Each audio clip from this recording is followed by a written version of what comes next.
Halo adik-adik semuanya, selamat datang kembali di channel Mikael Samosir. Nah, pada kesempatan ini kita membahas mengenai tema 2, subtema 2, yaitu pada pembelajaran 3. Baik, kita mulai saja.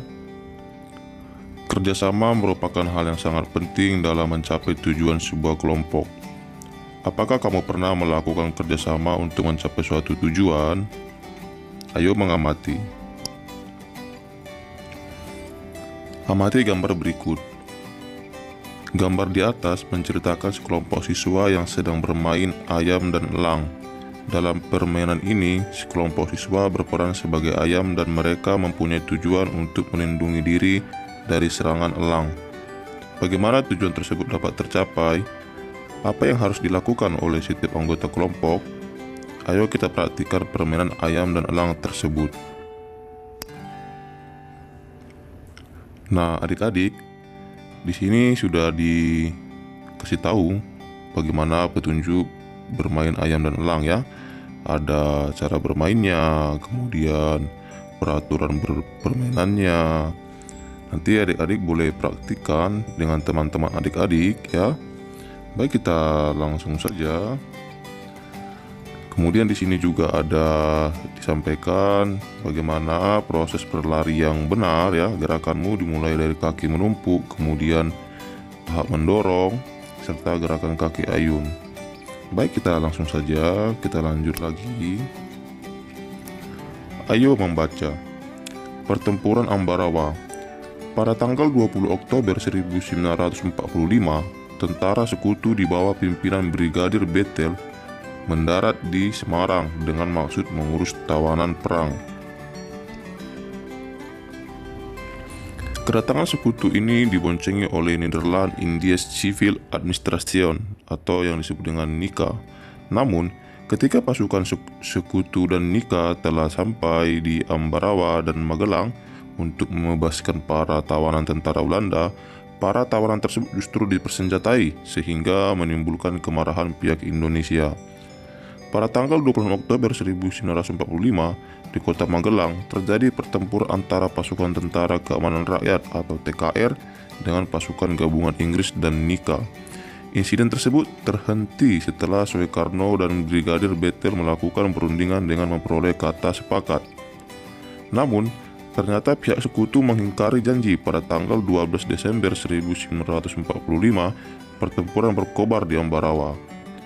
Kolonel Sudirman langsung memimpin pasukannya yang menggunakan taktik gelar supit urang atau pengepungan rangkap dari kedua sisi, sehingga musuh benar-benar terkurung.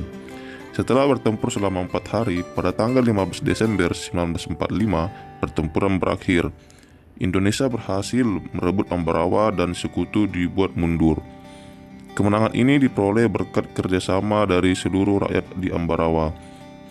Kemenangan pertempuran ini kini diabadikan dengan didirikannya Monumen Palaga Ambarawa dan diperingati sebagai Hari Jadi TNI Angkatan Darat atau Hari Juang Kartika. Setelah membaca teks di atas, lengkapi peta pikiran berikut dengan menggunakan kalimat efektif. Nah, adik-adik, seperti biasa kita diminta untuk membuat peta pikiran dari teks yang telah kita baca ya. Nah, di sini kakak sudah membuat jawaban alternatifnya. Nah, ini untuk kata tanya apa? Pertempuran pasukan sekutu dan NICA dengan Indonesia di Ambarawa. Mengapa? Ketika pasukan sekutu dan NICA telah sampai di Ambarawa dan Magelang untuk membebaskan para tawanan tentara Belanda, para tawanan tersebut justru dipersenjatai sehingga menimbulkan kemarahan pihak Indonesia. Pasukan sekutu, siapa? Pasukan sekutu NICA dan TKR Indonesia. Kemudian bagaimana? Pada tanggal 12 Desember 1945, pertempuran berkobar di Ambarawa. Kolonel Sudirman langsung memimpin pasukannya yang menggunakan taktik gelar supit urang atau pengepungan rangkap dari kedua sisi, sehingga musuh benar-benar terkurung. Setelah bertempur selama 4 hari, pada tanggal 15 Desember 1945, pertempuran berakhir. Indonesia berhasil merebut Ambarawa dan sekutu dibuat mundur. Kapan?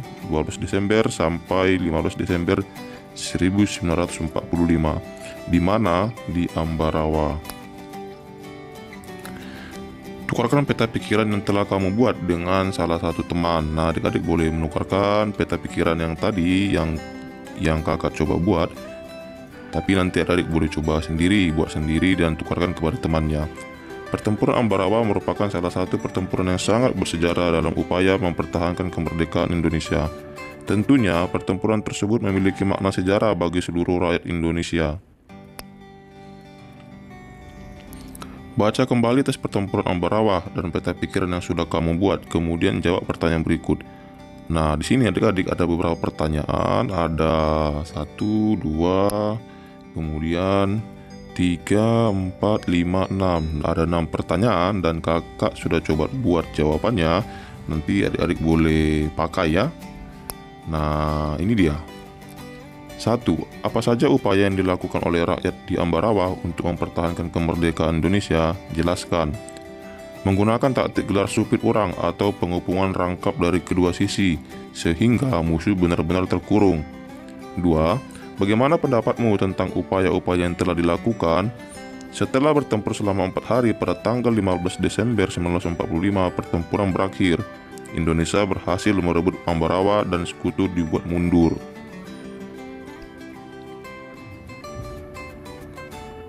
Bagaimana pendapatmu tentang sikap tentara Nika yang melanggar kesepakatan? Sikap tentara Nika yang melanggar kesepakatan merupakan sikap tidak bertanggung jawab. Hal inilah yang menyebabkan terjadinya pertempuran Ambarawa. 4. Bagaimana pendapatmu tentang taktik gelar supit urang? Taktik gelar supit urang atau taktik supit urang adalah sebuah taktik perang yang berfokus pada gerakan yang menyerang secara tiba-tiba. Lalu nomor 5. Sikap apa yang dapat kamu pelajari dari para pahlawan yang berjuang di Ambarawa? Yaitu sikap persatuan, bekerja sama, rela berkorban, dan pantang menyerah. Bagaimana kamu dapat menerapkan sikap-sikap tersebut dalam kehidupan sehari-hari? Berikan contoh. Dengan bekerja sama tanpa memandang suku, agama, daerah, dan budaya. Contohnya gotong royong dan ronda malam.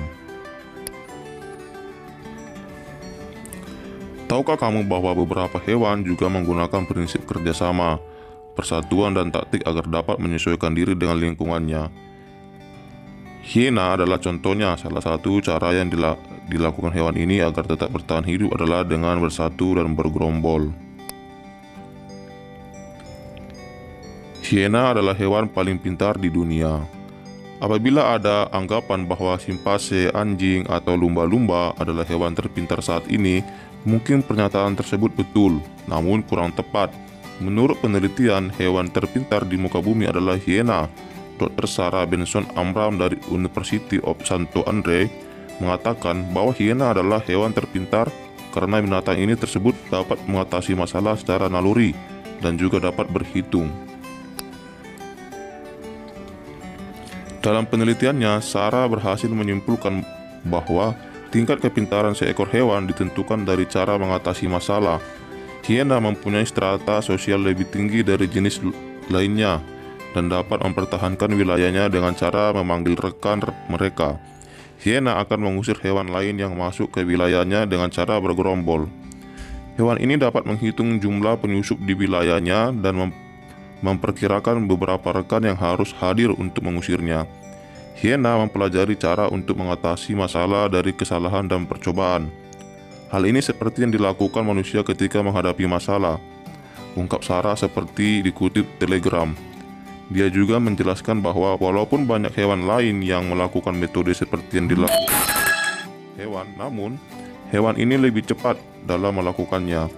Hiena lebih kreatif daripada hewan lainnya, lanjut Sarah. Mungkin di kemudian hari, karena dikatakan lebih pintar, maka NASA dapat menggunakan hiena sebagai penelitian di luar angkasa. Selama ini NASA hanya menggunakan simpanse dan beberapa hewan kecil lainnya untuk hal tersebut. Bagaimana cara hiena mempertahankan diri dan wilayahnya? Apa perbedaan hiena dengan hewan lain dalam mengatasi masalah? Nah, adik-adik, di sini ada beberapa pertanyaan dan jawabannya sudah kakak coba buat. Cara hewan hiena mempertahankan diri dan wilayahnya adalah dengan cara memanggil rekan mereka. Apa perbedaan hiena dengan hewan lainnya dalam mengatasi masalah? Hiena dapat menghitung jumlah penyusup di wilayahnya dan memperkirakan beberapa rekan yang harus hadir untuk mengusirnya. Kamu sudah mengetahui bagaimana hiena mempertahankan diri. Sekarang kita akan mencari tahu bagaimana cara hewan lain beradaptasi. Perhatikan gambar dan baca teksnya. 1. Kamuflase. Contoh hewannya itu belalang sembah. Hewan ini menyesuaikan diri dengan kondisi tempat yang sesuai dengan tubuhnya. Misalnya belalang daun dan belalang sembah belalang sering hinggap pada daun untuk menyesuaikan warna dan bentuk tubuhnya.